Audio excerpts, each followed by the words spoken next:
It's Fish Time once again. Opening this video a little bit differently, probably closing a little bit differently, and it's going to be a little more voiceover.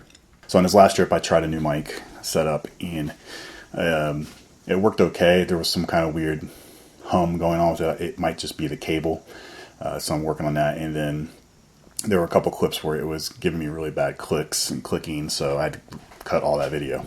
We got a couple miles. We're getting kind of a late start. It's 5 o'clock. We're just getting on the trail. Try to go over the gear load out a little bit. It's not too bad. My pack's only about 25 pounds. That's with food and water. And I'm carrying a lot of their stuff. I'm carrying 2 tents, multiple sleeping bags. They're able to carry one sleeping bag each, and the wife's got one of the tents. But his pack is under 5 pounds. 3 or 4 pounds. My daughter's pack is 7 pounds. The wife's pack is 10 or 11 pounds. So fairly light for bringing all these people out here. We're not hiking that far, so don't mind carrying a little extra weight. But it is chilly. Like 100 degrees back at home. And it's cold up here. This was a kind of a interesting adventure because there were 4 of us going, and this is the first time this many of us have gone on a backpacking trip. Usually when I take out 3 or 4 of the family members, we do more of an overland type trip. So I have the truck, and I have the big Gazelle tent, and a lot more resources and things to camp in that are a little nicer for the kids and the wife.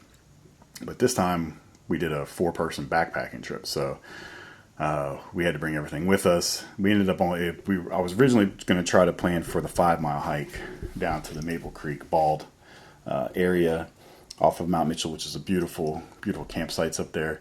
But it's 5 miles, 1,000-foot descent, which isn't too rough, but we got a late start on this one. We left after work on Friday and drove up there, so we were racing against the nighttime or the sun from the moment we got there. So we got down, and then I had contingency plan. I knew there was a good chance we weren't going to make that 5-mile hike with the time constraints and just carrying all the gear and having the little ones with us. So my contingency plan was to make it at least to the bottom of that first trail, where I know there are several campsites right there. To stop at one of those 3 sites. But again, getting there late on a Friday, the weather was going to be nice. Part of the adventure is that those sites might be taken. Then what do? You've got to hike the rest of the 3 miles in the dark to get to the Marmont Creek sites, which you're hoping are available. Those 2 could have been taken, or you have to figure it out. And we were camping in tents, which gives you an extra level of complication around here, because when you're up on in the mountains, especially Mount Mitchell, there is no flat land. It's just everything is hills and up and down and rocks and roots. And setting up a tent, you have to find like these little perfect spots to do it, or it's a miserable night. Hammocks are a much better option in the mountains because you can set them up anywhere. It doesn't matter if the ground's like this. You find 2 trees, you're going to be hanging parallel to the ground, so you're fine. My kids aren't going to sleep in hammocks by themselves. I have all the hammock gear to do it for everyone, but they're still too young. They don't like being alone when we're out there. Alone is a great show.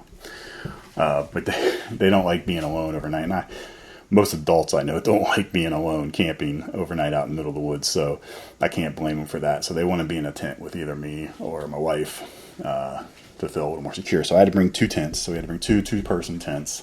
Brought my Marmont Crane Creek 2-person tent. I also bought my River Country, really inexpensive River Country tent, which I'll have more on that in another video. I love that tent, and I think it gets a bad rap.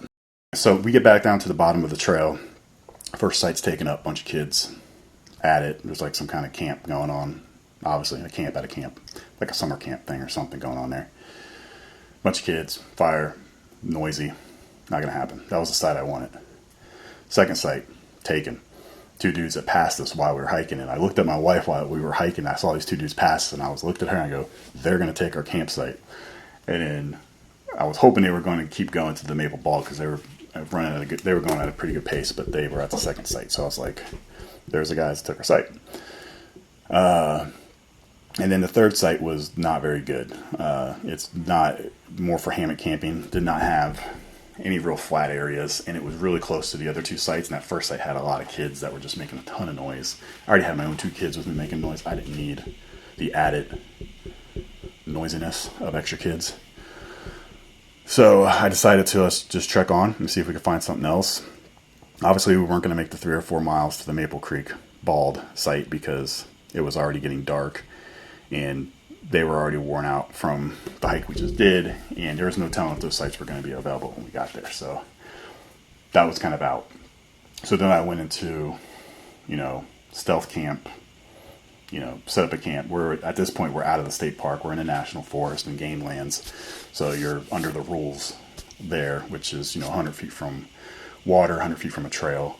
And you can pretty much camp wherever you want. Obviously, leave no trace. Don't damage stuff. If you can avoid it and stay in a pre-established campsite, I always try to do that. But in a situation like this, where you get down there, you've hiked a couple miles, it's getting dark, and all the other sites are taken up. What are you going to do? Okay, so this one, I found a site off the side of the trail. I had to duck under some trees and get up in there. But once you got in there, it opened up, and there was a couple little areas that we could set up tents at a little bit of an angle, but not too bad. Got to our site a little late. It's 7:30. The first site that I wanted to have us on was already taken, which I kind of feared, that being a Friday and the weather being nice this weekend. Second site was taken, so it was gonna be another 4 miles to another site. So I found a little flat area clearing off the trail. So we're legal. We're 1,000 feet, or not 1,000 feet, but 100 feet from water and the trail. So we're gonna make it work. And I'm gonna survive the longest. I'm the best. And Daddy, please don't cut that out. I need to know who I am. And I'm a real Star Wars fan. Don't cut that out. Okay, that was probably annoying. Took you guys on a tour of our campsite here last night. But this mic's picking me up good. We didn't get the ideal spot. The trail's right down there, you can see it.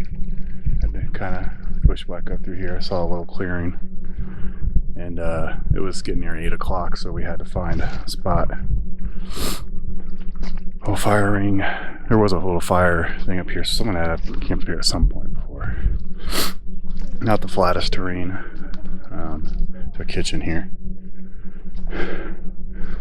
but nothing's flat around here. Had this one and the wife were in the Marmont tent last night. I'm sure things come up here. And me and Jordan were in the old school, the backcountry, river country. Sorry, I always get it wrong. Was this tent $60? I love this tent.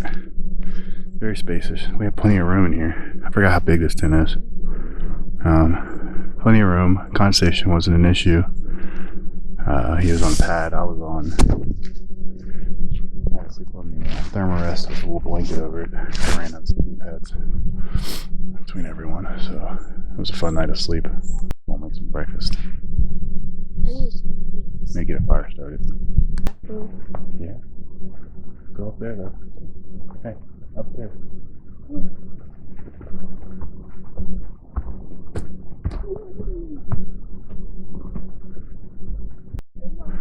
Getting breakfast done, getting everyone packed up here. See when the wife wakes up. She wants to sleep in, so it's 8:11. Got down to 52. I checked my watch this morning. It was 52 degrees last night. So a little chilly, but we were warm. Were you warm?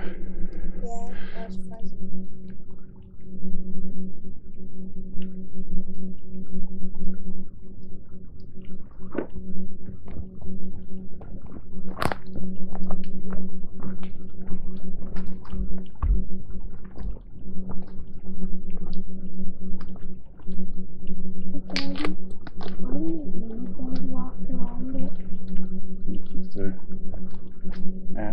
Embers from getting out and starting a fire somewhere else.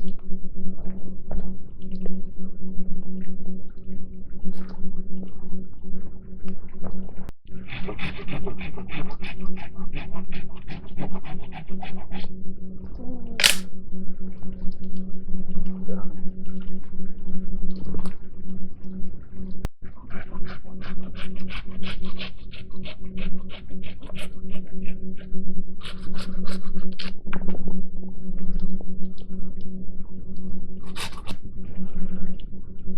gonna go with the horse there.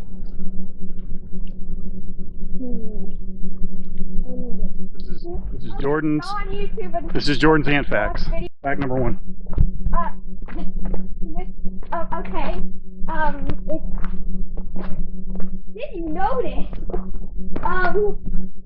There's this kind of species of ants that use silk as glue to build stuff together. Like a spider. Yeah, they use silk, but they instead take a larva and they squeeze the silk out. The larva? The spider larva? Yeah, Oh, that's pretty cool. they squeeze it out like it's a glue. Who's there? That's Jordan's fun facts of ant facts. We'll come back. That was one fun We'll come back later with some more. How to make mouse livable. Dun dun dun. So, first, it already has water because there's ice on it, which you can melt, so you can make water.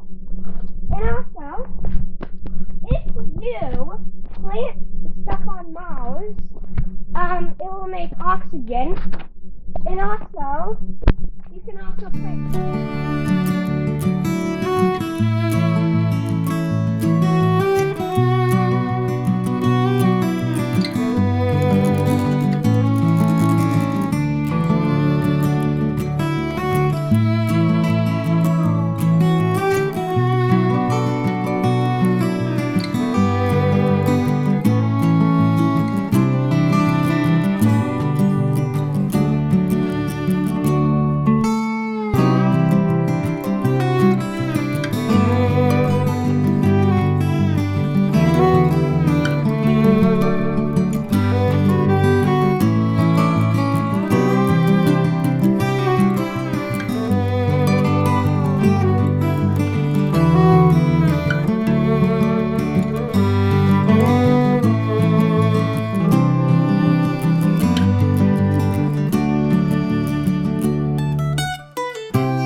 It's gonna take 4 more hours?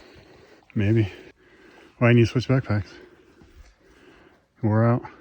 You don't want to go into the creepy forest, the clouds. There's no real outro to this video, so this is me voiceover in the outro. Again, I lost some footage due to audio issues and stuff, so hopefully this suffices for my intro and outro.